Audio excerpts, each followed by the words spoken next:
The college basketball experience, Western Athletic Conference, a.k.a. the WAC, on the Sports Gambling Podcast Network is brought to you by Underdog. Underdog is hooking up new customers. Play just $5 and get $100 in bonus funds when you use our sign-up code TCESGPN.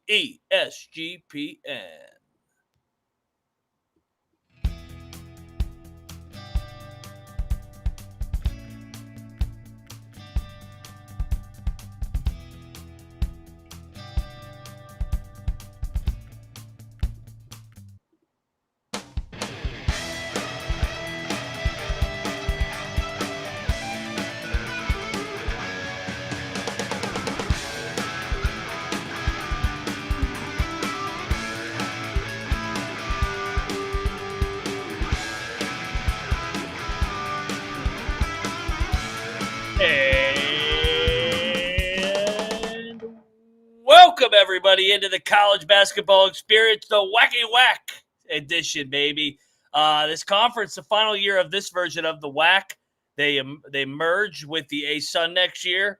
7 teams. We are down to 7 teams in this league, so this may be the shortest preview that we do of all 31 leagues.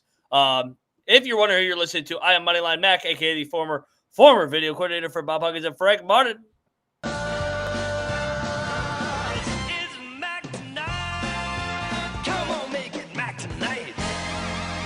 Also known as Mac Tonight over here at the College Experience. And joining me to talk to Wacky Whack, you guys know him from the great state of Michigan, not the great state of Detroit. Great state of Michigan. He is a LeBaron driving, cocktail napkin having. He is Noah Bienick, a.k.a. Noah B77. What's up, brother? What's going on, guys? And Mac, I'm excited to talk about the WAC. Last year of this iteration of the WAC, and then we've got the UAC, the United Athletic Conference. Like you mentioned, them combining with the ASUN. Last year, the winner of the league was Utah Valley in the regular season. Neither one of us had that picked. However, we did peg the conference tournament champion, which was Grand Canyon. Grand Canyon, we both had them sweeping last year, so that's where we went wrong. They finished 13-3. Utah Valley 15-1. For sleeper, I had Seattle, and they went 8-8. So I don't know if I can necessarily check that box. They finished tied for 4th in the conference, and you had Tarleton, Tarleton State, who goes 7-9 and finishes 6th in the league. I don't think that was a sleeper, but I don't think I hit my bust. If they just went 7-9, 1 game under 500, I don't think that's necessarily as bad as I predicted them last year. I think I picked them second to last. And for your disappointment, you got one correct, one check in our box for UT Arlington as your disappointment. They finished 6-10 in conference, 13-18 overall. So tip of the cap, you got the best out of me, or best of me in the WAC preview. Mac, how does it feel to kind of have the top rung going into the final year of this iteration? Yeah, I forgot that how dominant Utah Valley was going back and looking at the standings. I mean, 15-1 in league play. That was a big time year for them. And I totally forgot Grand Canyon did not win the regular season, but they did rally because it's basically a home game whenever they play out there in Vegas. So Bryce Drew gets them back to the dance. Now they're off to the Mountain West. And then I'm looking forward to seeing how they fit out there. But yeah, it kind of sucks to see this league fall apart, to be honest. Yeah, you talked about it. Grand Canyon heading to the Mountain West, Seattle, West Coast Conference. We lose 2 of the pivotal players in this league for this upcoming season. And yeah, we also have a couple of new head coaches, I do believe. Yeah. No, we don't. Not for this year. No, there's a bunch in the Big South, which we were prepping for the Big South. Yeah, there's a ton in the Big South, ton of turnover, but yeah, no turnover here in this league. So, anything you want to? Yeah, this will be. I'm telling you, this will be the quickest preview. This will not drag out more than an hour. So, let me hit one ad, and then we will dive into the WAC here. The NHL is back, and so is the Hockey Gambling Podcast. Join Ryan, Joel, as they break down the biggest game storylines, awards, and best bets throughout the season. Let it slide. All right, Noah Bienick, let's get over here. YouTube.com/college experience. We got slides, the WAC preview. First up on the dock, we go to Abilene Christian. Brette Tanner headed into, I think it's year 6 now. Sorry, pulling up my notes as I transition over from the ad reads. Last year, 16-16. They've kind of been around 500 for a bunch of the tenure here under Tanner. 70-62 overall. 16-18 the year before. They did finish in the top 4 or tie for top 4 last year. 36-36 in his 4 years in WAC play. So this has been a 500 program. Year 1 was his best year, going 25-11, but it's kind of been right around the mean or the median here in this WAC. What's your take on the Wildcats here in year 25-26, Noah? Yeah, Coach Tanner's had back-to-back 500 seasons in conference, which is, to me, really concerning considering that Abilene Christian had a top 100 defense last year nationally, but the offense was rated a dismal 330th. The Wildcats lose 3 starters, but they do return 54% of their minutes, which in this league is by far the most. And Torvik has Abilene Christian as the second most experienced preseason roster in the WAC. Hopefully some continuity with the offense doesn't keep it inept. Hopefully there's a little bit of development here because they do return one of their main ball handlers from last year, Rich Smith, who averaged 3 assists a game last year in 21 and a half minutes, 5 points per game, 2.5 boards. He's a 6'2 senior. Then Joseph Van Zant played 20 minutes a game last season as well, averaged 4 boards a game, just about 1 steal per game as well. He's a redshirt senior 6'2 guard. And then Braden Hubbard played 23 and a half minutes a game last year, averaged 10 and 5.5, was 49.5% from the floor, 42.5% from deep on 1.5 attempts per game. This year, Cade Horniker is expected to take a big step up in production. He's a 7-footer, only had 9.5 minutes a game last season, but expected to play a big role on that defense for sure for Abilene Christian this year.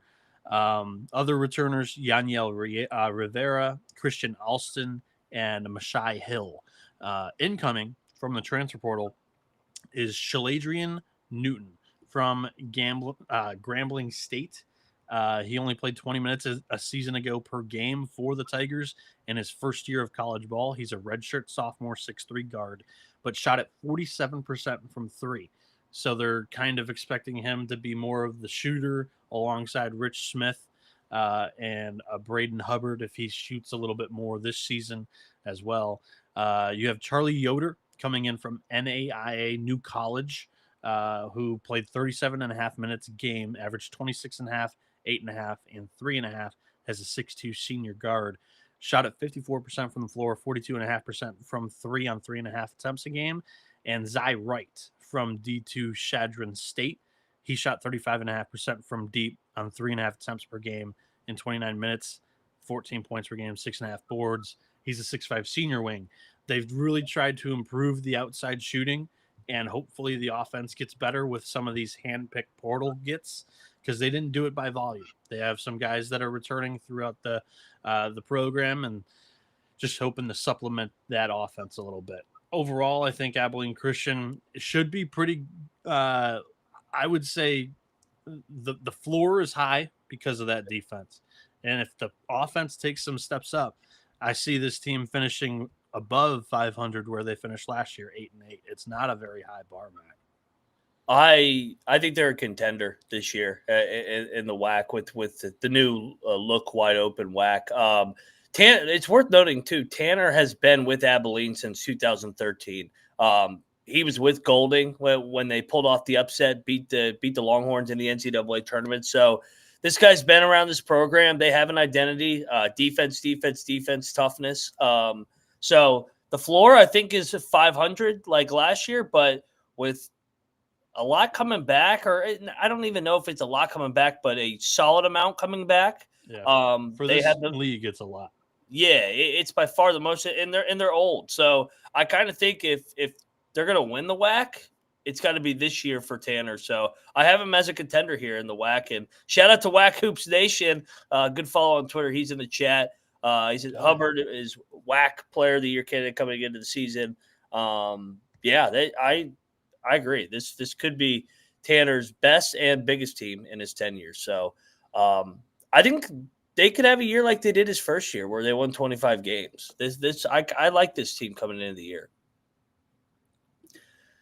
Next up on the dock, we got Rick Croy over at Cal Baptist. Cal Baptist, he's been at Cal Baptist since 2013. They transitioned from D2 to D1 back in 2018. Last year, solid year. They finished third in the league, 17 and 15 overall. They've hovered around the 500 mark too, under Croy as well. 16 and 17 the year before, 17 and 16 the year before that, 18 and 16, 13 and 10.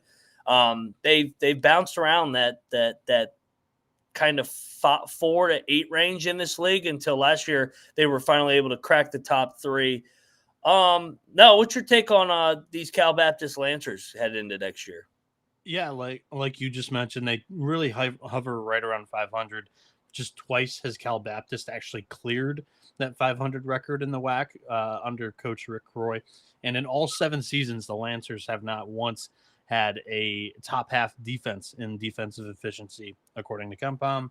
And the offense hasn't been good enough to supplement that or to carry that and be the weight of this team during Croy's tenure. So looking for a little bit of improvement on both sides of the floor. Offensively, I think you have one of the better guard duos this year in this conference with Dominic Daniels Jr., a 5'10 grad senior guard who's probably going to play the point this year. Played 35 minutes a game last year, averaged 19.5 points per game, 3 assists, 2.5 boards. He's a volume shooter and will probably take a lot of this team's shots this season. But, I mean, overall, you're looking at 7 seniors probably in this rotation. And Martell Williams and Miles Daniels are probably going to help out in that backcourt. Maybe even a little bit of Chase Mayo Harmon as well. But Martell Williams returns. He played 22 minutes a game last year, shot 37% from deep on 2.5 attempts per game. He averaged 9 points per game, just about a steal per game as well, along with Dominic Daniels. Both of them pretty good on the back end there last year. Chase Mayo Harmon is a D2 transfer from Regis, shot 33% from 3 on 6 attempts per game, averaged 15.5 points, 3 boards, 2 assists. And Miles Daniels, a 6'2 grad senior from Chico State, a Division II school.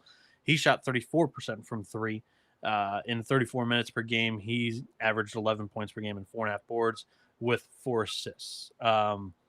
Also returning from last year, 7-footer Brady Henige.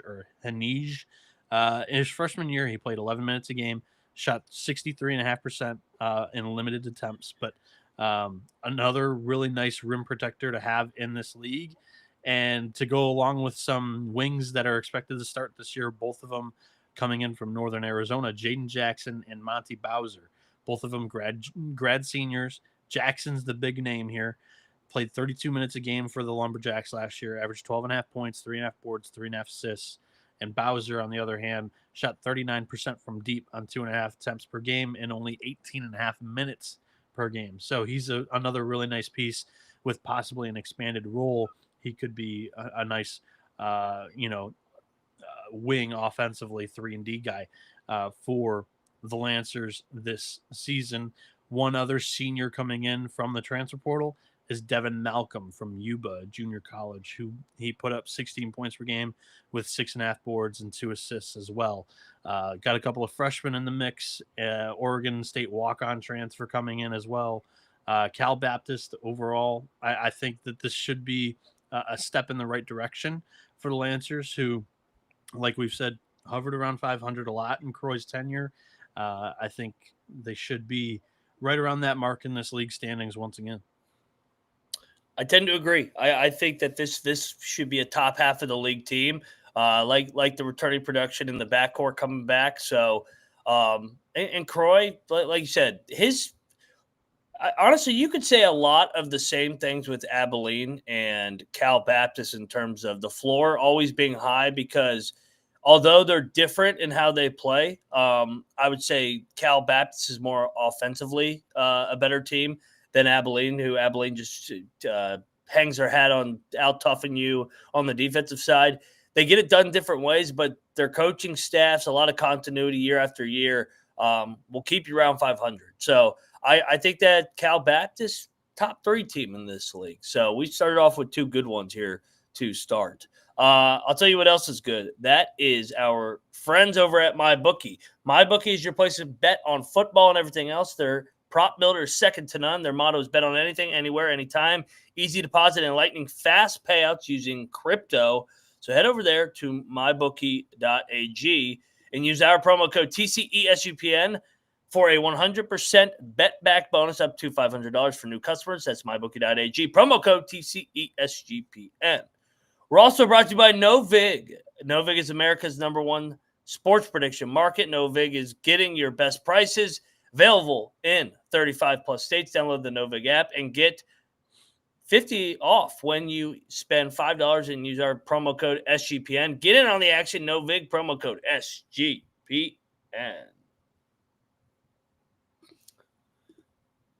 All right, we continue our journey here in the Wacky Whack. Next up on the dock, is it going to load? We have Southern Utah. We go over to Rob Jeter, who is headed into year number 3 there out at Southern Utah. Jeter was at Western Illinois before that. He was at Milwaukee. Before that, he took Milwaukee to 2 different NCAA tournaments. He actually won an NCAA tournament game in his first year. So a guy that's been around the block, had success. A couple tough years here to start, but Southern Utah was not a very good program for the most part. I know Todd Simon had success, but before that, Southern Utah had really struggled. So Simon did a great job. We'll see if Jeter can finally put together a good year here in year number 3, Noah. Yeah, I really liked Simon, but in 2 seasons, Coach Rob Jeter hasn't been able to really leave a true impression yet. First season, the Thunderbirds had a league worst defense, and the second season, it was a league worst offense, bottom 3 defense, and 1 less tally in the conference win column, headed in the wrong direction there. And the good news for Southern Utah is that on paper, according to Torvik this year, they have the most experienced preseason roster in the WAC, but a lot of it is due to incoming transfers. Najib Muhammad is a D2 transfer from Lubbock Christian and is probably going to be one of the key cogs of this offense. Probably the point guard, because last year he averaged 4 assists per game, over a steal per game as well. Averaged 12.5 points and 3.5 boards in 31 minutes at Lubbock Christian last year. Shot 45.5% from the floor, 33% from deep on 3.5 attempts per game. But they're looking to add the 3 ball as a big element to this offense. None more than Dylan Jones that will be able to do that for them. Shot it at 39% last year on 6.5 attempts at Fairleigh Dickinson and just 24.5 minutes per game. He's a 6'5" senior wing who only averaged 9.5 points per game. This is a guy that's going to be one of their main guys in the rotation that's going to be on the floor probably 30 minutes a game. And alongside of him will probably be Zach Bell, a 6'2" junior from Jacksonville. He averaged 9 and 3 with 1.5 assists, 1.5 steals per game, shot at 46.5% from the floor. Jalen Lee is a 6'7" sophomore. Last year in his freshman year at Long Island, he only played 17.5 minutes a game, averaged 5.5 and 2.5. And then the expected starting 5 here for Southern Utah is Isaiah Cottrell, a 6'11" senior forward who only played 9 minutes a season ago at UNLV. They have on the bench Jaden Faroa from Holy Cross. He played 25 minutes a game, averaged 7 and 6 last year for the Crusaders. Shot the ball 50.5% from the floor, 39% from 3. Look for him to be a good piece in that front court, add some really good depth. Shooks Itsua comes in from Fresno State, where he redshirted last year, and they've got a couple of JUCO incomers, Jalen Walton and Tanner Hayhurst that may play a pivotal role alongside Muhammad and Jones in that backcourt. UAC Riak, there's no way I pronounce that right, but he's a D2 transfer from Drury. And then rounding out the transfer portal class is Langston Binns from Utah Valley in conference transfer. To me, there's a lot of moving Unknown. parts with Yeah. this roster, and overall, not a lot of winning D1 programs and D2 programs that honestly I had to do a little bit of research on, which that shouldn't mean anything, but not programs that I knew off the top of my head to be quality and good to transfer out of D2 into D1. So we'll see how Southern Utah pans out this season. Jeter hasn't given me anything to really bet on for this upcoming season. Ultimately, I think I'm going to have them 7th out of 7 for this year's and preview. Mac, how do you feel? I'm torn because yeah, Jeter hasn't shown it at Southern Utah, but I thought he did a good job at Western Illinois the last 2 years there. I mean, if you're 500 at Western Illinois, that's pretty good. That's a tough job. And I thought he was good at Milwaukee. So I think that they can maybe take a little bit of a step here, but it's hard for me to get on here and say this team is going to finish in the top half with all the unknowns. I do like that they're super old, so it is a veteran team, but I will say there's probably still going to be in the bottom half at the end of the episode for me. Yeah. Oh, yeah. The team, baby. Billy Gillispie, he's back 7 days ago, reinstated, just like that. Nice little investigation down there in the state of Texas. Boom. Done. It's over. Yeah, that was cleared up pretty quick. Billy Clyde, baby. I mean, I think Billy Gillispie is one of the really good coaches of all time. I know Kentucky fans don't like him, but he was never a good fit at Kentucky. He was great at A&M. He was great at UTEP. You see his win total or his wins over there, 226 career wins. And that doesn't even include his 100 wins at the JUCO level. I forgot to put that in there as well. So Gillispie last year was disappointing though. 12-20. They were super, super young. It was to be expected. Yeah. Yeah. And we talked about it in the preview last year that they were a team we wanted to fade in the non-con, but that I thought Gillispie would get them going in league play, and they did to a certain degree, going 7-9. So I mean, what were they headed into league play? 5-11. But 25-10 the year before, that was not Gillispie actually that coached them, or he coached, I believe, the first half, and then he had the health issues and had to step away from the team. They still credited Gillispie with all those wins. So classic Gillispie finds a way to finagle the system, baby. But he's just an overall good coach. His teams are always tough defensively. They're going to need to be a little bit better offensively next year, though, because they were abysmal last year.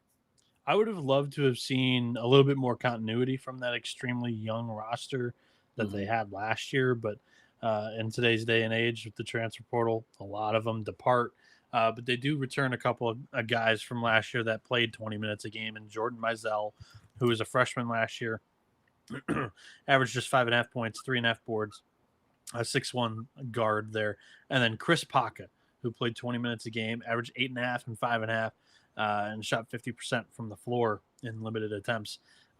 Those are the two returners, alongside Joseph Martinez, who played 17 minutes a game but didn't really attribute much to the offense last year. The newcomers this year are like the interesting pieces or parts of this team. You have the ever maligned Dior Johnson, who's been everywhere in his college career, which is kind of crazy that he's going to finish it out, or I don't even know about finish because I think he's a junior. But this is a guy that started at Pitt, played some JUCO, played at UCF. Like he's now at Tarleton State with Billy Gillispie. A lot of talent, but there's something between the ears there that hasn't really clicked. Maybe something gets unlocked here with Tarleton State, but like that's their big get in the portal alongside Cameron McDowell, who was just an all-around do-it-all guy at Northwest Oklahoma State in the D2 level. Played 36.5 minutes a game last year. Put up 27.5 points, 4.5 boards, 3 assists. shot 39% from three on 7.5 attempts per game, and 51.5% from the floor. He's probably going to be their leading scorer this year. That's how much they're relying upon this guy. And then O'Cypher Owens was an interesting piece last year for Lemoyne in the front court. He's a 6'7" senior, probably the starting five on this team. He averaged 9 and 6 with over an assist per game out of the five for the Dolphins last year. Not a very efficient offensive piece. He only shot 47.5% from the floor, 23.5% from three, and he did like to shoot them last year at least. So it will be interesting to see kind of what comes of the front court production because both of these guys didn't really add a ton of efficiency to the teams last year alongside incomer from overseas, Mateus Vrabel. Those three are probably going to play big minutes in the front court. Two other incoming guards, AJ Dent from Itawamba, a junior college. He put up 15.5 and 8 with 2.5 assists per game. And then Kaya Isaac, a 6'4" senior who comes in from Australia. And then DJ Dormu, a 5'9" sophomore from Connors State. So that's the team for Tarleton State. What I've noticed is that the Texans have been a little bit of a seesaw program under Gillispie. Year one under 500. Year one they were 500. The year three they were a little bit under 500. Year four was the big breakthrough year, and then last year, year five, they were back under 500. I think that I want to be bullish on Gillispie being able to like mold this roster to be his own, and there's a little bit more experience than last year's. But again, I don't love the Dior Johnson ad, and relying on a couple of D2 transfers to really be your pillars of the program leaves me doubting it slightly. So I have this team in the probably 5-6 range this year. This is a good nugget. We touched on that Gillispie stepped away that year. It was Joseph Jones that was the head coach that year. Jones is back on staff now at Tarleton. Yeah. So I thought that was that was an underrated get. Obviously, clearly Jones played at Tarleton, and he's clearly a player's coach, and they responded that year when he was the interim, and they won 25 games. I think this team's going to be good. Gillispie back against the wall. They had an investigation. I think Gillispie a little foxhole this year, and they're you and Colby have always been a little bit more higher on Gillispie than I have. So. It's because we're older and we remember Gillespie's teams at A&M and UTEP. He's a veteran coach, man. I think getting Jones back on staff, they got a veteran staff as well. I know it's not a lot coming back from that team last year, but I think once we get to the WAC, I think Gillispie will have them playing their best ball. They'll be good defensively, just like Abilene Christian. And I think his health is a lot better than it was a year ago, too. Talking about Gillispie himself. Yeah. All right. Next up, we got UT Arlington. Coach Turner headed now into year number 3. I always feel like they're going to be a sleeper team, and they kind of underachieve a little bit. But, I mean, he did win 20 games his first year, 13 and 18 last year, so a little bit of a step back. They got to, I believe, did they get to the champion? It was a championship game 2 years ago before Grand Canyon knocked him out. So, Turner, year 3, I kind of think it's a little bit of a big year just with the drop from year 1 to year 2. Yeah, you are right. They kind of ran out of the building in that championship game, lost by 15, but they got there. GCU has just kind of been a little bit of a wagon in this conference, and it's going to be at least entertaining to not really know who's going to come out of the league this year outside of maybe Utah Valley. There could be some fresh blood in the final year of how this conference looks and with this name.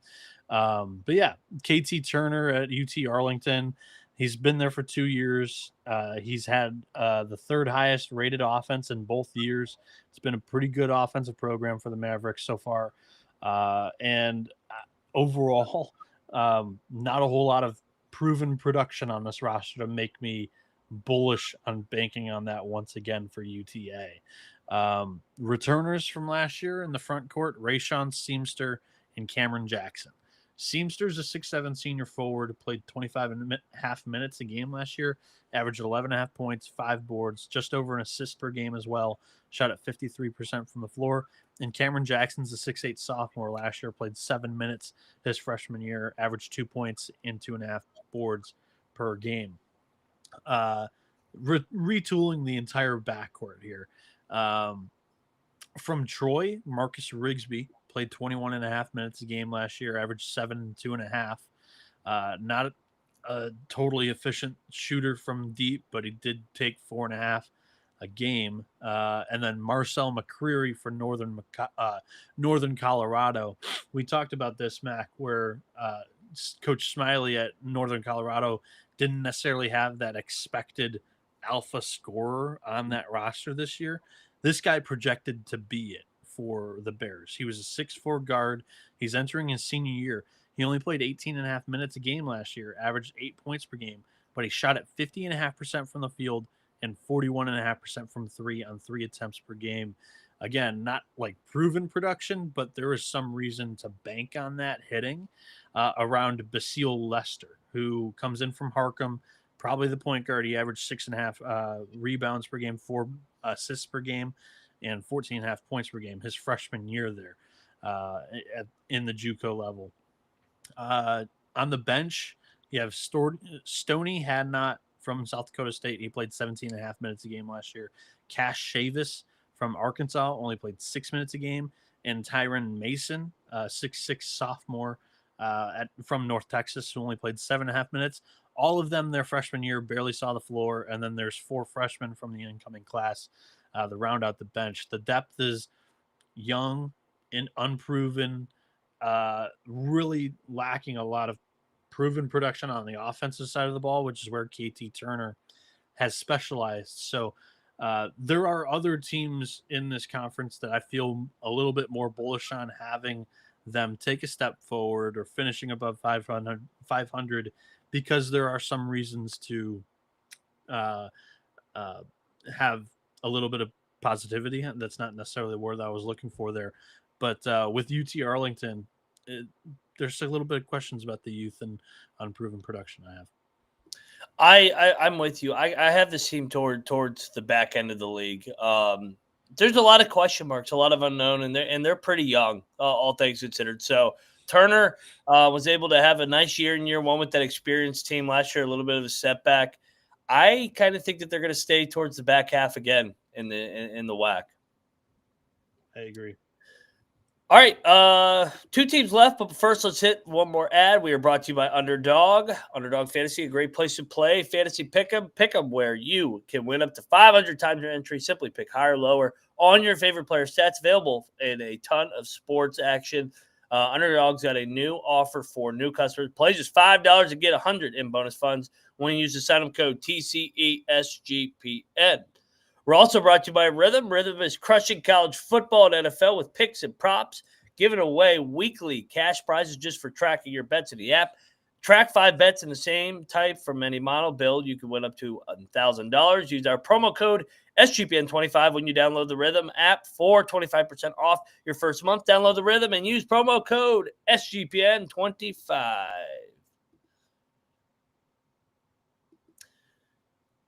All right, next up, we got Dixie State. Yes, Dixie State. I know they call it Utah Tech. You know, we were going to call it Dixie State over here at the College Experience. I even got the Dixie State logo. Look at that thing. Well done. I love that thing. It's a great logo. John Judkins headed. What year is Judkins in now? Judkins has been there for forever, I believe. I think he's been there since 2005. Yeah, I mean, he was there when they were at the JUCO level. Then they were over in the Pacific West Conference for 12 years. They were a really successful Division II program. Then they finally transitioned up to the WAC over here over the last 5 years. They have struggled since transitioning up to the Division I. This hasn't been your Merrimack, the other NEC success stories from D2 to D1 transition. No, it hasn't. I mean, his 21-22 was his best year. He went 13-18, but the other years 14-19, 11-20, 7-26. What do you think? Can they get this thing turned around? He's been there since 2005. I actually think this is maybe his best roster he's had. Yeah. So I think there's some relative room for optimism here. Again, he's been there forever, though, and they haven't really been able to get this thing going at the D1 level. So I'm not quite sure how much faith I should have in this, but there are some really good pieces, and it starts with Marvel Allen. He didn't see the floor last year with Dayton, but this is a 6'4" point guard who can do a little bit of everything and can really be their floor general for – in this era of college, who knows, but hopefully for multiple seasons at Utah Tech. There is a lot of hope for this guy being able to play 25 minutes a game in his first year of college ball with the Trailblazers this year. Let's just stick on the transfers because there are some pretty highly regarded transfers in this class. I don't know how to pronounce this guy's first name, but Usain Holt. He did not play last year at Kennesaw State, but he's a 6'7" redshirt senior. And in his previous season, 2023-24, played 28 minutes a game, averaged 5.5 and 5, and shot the three ball 40%. And with Kennesaw State was a pretty good piece for the Owls there. Ethan Potter is a Utah Valley transfer in conference, but 6'8" forward who's a senior, played only 16 minutes a game last year, averaged 7 and 4. And then Noah Bienick, Belanga, maybe, a St. Bonaventure transfer. Last year as a freshman, the 6'8" forward averaged just 14 minutes a game. So they're banking on a couple of up transfers, and we'll talk about more talking about more down transfers. Sorry. They're banking on down transfers and a little bit more down transfers on the next team that we're going to talk about too. But overall, in a conference like this where more of them have been D2 JUCO guys, there's some, again, room for optimism for this year with Utah Tech, the Trailblazers under John Judkins. Chance Trujillo is the JUCO piece that Utah Tech is hopeful about. Last year, he comes in from Snow College, who went 32-2. He averaged 11 points per game, 3.5 boards, 2.5 assists. They returned Samuel Aribi, a 6'8" redshirt senior forward who averaged 23 minutes per game, averaged 8.5 points, 5.5 boards, shot 35.5% from three, 48.5% from the floor. And Madiba Owana, who played 21.5 minutes a game last year, averaged 8 points per game, 2 boards for Utah Tech. I like the backcourt for the Trailblazers quite a bit. Again, not a whole lot of proven production at the D1 level, but there are some, I think, better bets on this team. But overall, I don't know how high that ceiling is in the Utah Tech program because we haven't really seen it break through yet. So I've got Utah Tech 5th. And yeah, I think that's a positive year for Judkins at Utah Tech. I agree. I think that this is his best team in the WAC era. So last year, for whatever it's worth, I felt like they lost a lot of close games. Just looking at this, I see 1, 2, 3, 4, 5, 6, 7, 8, 9, 10. They had 10 league losses. I know they were 2-14, so there were a lot of losses, but 10 of them were by single digits. So they were chippy, they were competitive, they just couldn't finish. I think that they could be around 500 in this league this year, this new version of the WAC. So Judkins, I think, takes a little bit of a step. I wonder when they would consider making a change, just because he's been there so long. And obviously it looks like they're headed in the wrong direction from a record standpoint. So I kind of feel like this is a big year for Judkins, back against the wall. All right, final team in this WAC. Todd Phillips. Todd Phillips did a hell of a job last year coaching this team up. 25-9, year 3. Year 1, they were 500. They make the big jump. Phillips was also a really successful junior college coach. back in the day at I'm drawing a blank on where he was at. He was at Salt Lake. Yeah. So he's a Utah guy through and through. Him and Judkins both played at Snow College in back in the day. So 2 Snow College guys here. I like what Phillips did last year. This is a good program. Yeah, we saw what Phillips is capable of as a head coach last year. Again, a lot of people, both you and I included, thought Grand Canyon was going to run this league, and that just wasn't the case. In each of his 2 seasons at Utah Valley, Todd Phillips has had a top 100 defense nationally, and the Wolverines had also had the best offensive efficiency in the WAC last year. And you look at this team, and there's some unproven production here as well, but they have quite a few down transfers and specifically in-state power programs, guys coming into Utah Valley to play for Todd Phillips, and I really like that. You have Braden Housley from Utah State, Joel Karam or Karam from Utah, and Isaac Davis from Utah State. All with really good positional size. All didn't really see the floor a ton at their previous destination, and I think all could be solid pieces for the Wolverines this year. Tyler Hendricks is a UCF transfer as well.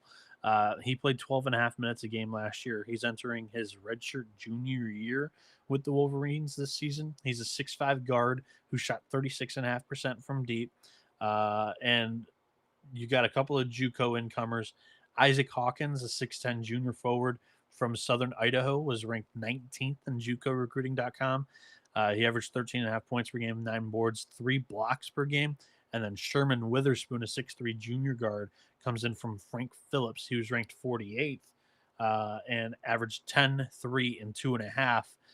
All of this surrounding a key piece returning from last year in Trevon Leonhardt, who is probably the point guard for this team this year. Played 27.5 minutes a game last year, averaged 6, 4.5, and 5, and shot 38% from deep. There's just what we've seen so far in Phillips' tenure, more reason to believe and bet on Utah Valley, not only just one of the more talented rosters when you're talking about incoming transfers, but one of the better coaches in the league. I think that adds up to probably your preseason favorite by a good bit.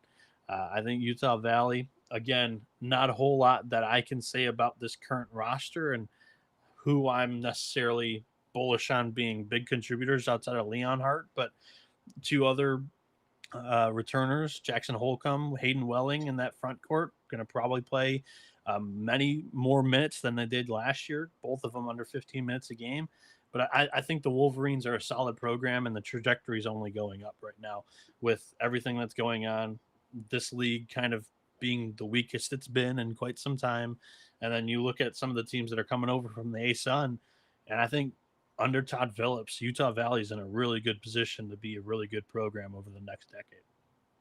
I agree, and I know they lost a lot from that special team last year, but I'm going to blindly back Todd Phillips. They have an identity. And by the way, to win in this league, you got to play defense. Defense wins in the WAC. 5 out of the top 6 teams last year were top 100 national defensive teams. So it's pretty simple on how you win games in the WAC, and what Phillips has been able to do in just 2 years is remarkable. It's another JUCO guy that translates well into this era of college basketball where you have to rebuild your roster year after year. So I'm not concerned that he lost a lot. He'll get his guys. He'll get them to buy in. They'll play defense, and they'll win a bunch of games in this league once again. All right, that wraps up the team preview portion of the show. I told you this is a simple one. All right, let's rank them 1 to 7. Number 7, where are you going? I have Southern Utah. Kind of just waiting on Rob Jeter to prove it to me. I think I like the offensive potential of this roster, but last year or the last 2 years, bottom 3 offense, worst defense last year. So, yeah, Southern Utah. I had the T-Birds down there too. As much as I wanted to rank them higher, I I don't think they're going to be like 2-14 bad. I think they're going to be competitive. I just think that the other 6 teams are a little bit better. I think that this is going to be a pretty open league. Relatively outside of the first place position, I agree. Yeah. I have Tarleton State 6th, and you're probably going to dislike that decision, but I personally am not a Dior Johnson guy. And relying on some JUCO and D2 guys to be your main sources of offense leaves me questioning it a little bit, especially with how you highlighted how good the defenses are in this league. I'm going to be hesitant once again on a Clyde team. I have them much higher. I know. Shocker. I have Arlington at 6. I a little bit inconsistent under KT Turner. They have not been that good a defensive team, and I think that's why they struggled last year. So give me Arlington in the 6th spot. So I'm gonna go with the Trailblazers at 5. Dixie. I think it's the best roster that Judkins has had, but the best record and finish he's ever had in the WAC was 7-13, good for third last. So I cannot have them much higher than this. I have Dixie at 5 too. It's an improvement. It is. Yeah, like I could see them finishing 7-11 in league play. Yeah, I think that's around 5th place. I view to Arlington next. The reason why I just think that this is probably their stealing is they have a lot of youth and inexperience in a league that has a lot of upperclassmen in it. So this is where I got Cal Baptist at 4. Rick Croy, high floor. They're usually around 500. I think they are there once again. I just don't think they have enough to contend for the league title yet. Yeah, I have Cal Baptist as well at 3. Dominic Daniels, there's some good and bad to his game. He's a volume shooter, and on his off days, we'll see what happens. But I think they've surrounded him with a little bit more offensive talent this year. 6 other seniors in that rotation. I think it's a top 3 team in the league. Billy Gillispie, top 3 finish. Let's go, baby. Back against the wall. Billy Clyde is back healthy. Got Jonathan Joseph's on his staff again. So yeah, give me Tarleton to finish 3rd here. At 2, I am going with Abilene Christian. You look at it; they've had back-to-back 500 seasons. Last year, they set a really low bar, a dismal 330th rated offense. But the defense was so good; they returned 54% of their minutes. You're going to make a little bit of a progression, right? So by default, I have them 2nd. I have Abilene 2nd too. League title contender. I just don't think that they have enough to knock off Utah Valley, and I know you agree with me here. I do, and it's mainly because I really have bought into Phillips. Last year, I was backing him a ton, and this year they've got quite a few down transfers that you have to. I think you have to be bullish on Phillips being able to develop that talent and get some good production out of him this year. All righty, 1 through 7. Who wins the league title? I think the Wolverines sweep. I think they finished the job too. They got knocked off last year. That sucked the way that they dominated the regular season. They were 17-1, and then Grand Canyon got them. Grand Canyon's not in the league anymore, so This is Utah Valley's league to lose now. I think Utah Valley gets it done as well. Last year, Abilene Christian was 500. They went 16-16 overall, 8-8 in conference. Again, there is a lot of room to improve offensively. That's my sleeper this year. I guess I'd go Tarleton again. I mean, fair. If they crack into the top 3 from below 500 last year, Tarleton, but Abilene, I like the Abilene one too with you. Yeah, I don't know if I have a bust. I think I'm pretty chalky, I guess. Would Arlington be a bust for me? Where do you have them? 5? 6? It's kind of where they finished last year. This is a tough bust league. Yeah, well, because they lost, 3 teams or 2 teams? Yeah. I'll go with – let's just do a heads-up Tarleton State bet. There you go.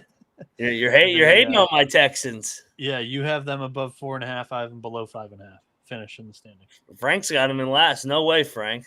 Don't doubt these Texans. I like They got it. too much money. They got that football money now. That was fun. Big 12 preview coming up at 7 o'clock. Yeah. Big South possibly after Database Top 25 rankings tonight. We'll see how much time we've got because I was kicking the can on the prep today with we were both out this weekend, so we wanted to do 3 conferences today, but we're not sure how that's going to work. If not, it'll be tomorrow. We'll pair the Big South with something tomorroh. So stay tuned. Make sure you have your notifications turned on. So anything you want to add? The Big Sky is out already. Like 3 or 4 previews ago. So go check that one out in the meantime. Yeah, and I got to put. I think I'm one behind. I can't talk. I'm one behind on the podcast feed, so I need to put that out. I was out all weekend too, so I'll get that out tonight. 14 down, 16 to go. 13. Wait. How many down? 14. This episode was 14, and we've got 16 to go. 17. 30 conferences. Sure. Oh, maybe 31. 31. Yeah. 14 down, 17 to go. After the Big 12, it'll be 15 down, 16 to go. Go check out Noah Bienick's work at NoahB77_. I'm at Moneyline_Mac. We are the College Basketball Experience. See you guys in about a half hour talking Big 12, baby. Let's go. You know I'm excited. This is the College Basketball Experience. You better start thinking about yours. And we are out of here. Cheers. Alan Huss isn't there anymore, Clark. They probably still will. Players win games, right? Yeah. That league's got like 5 people. Crazy.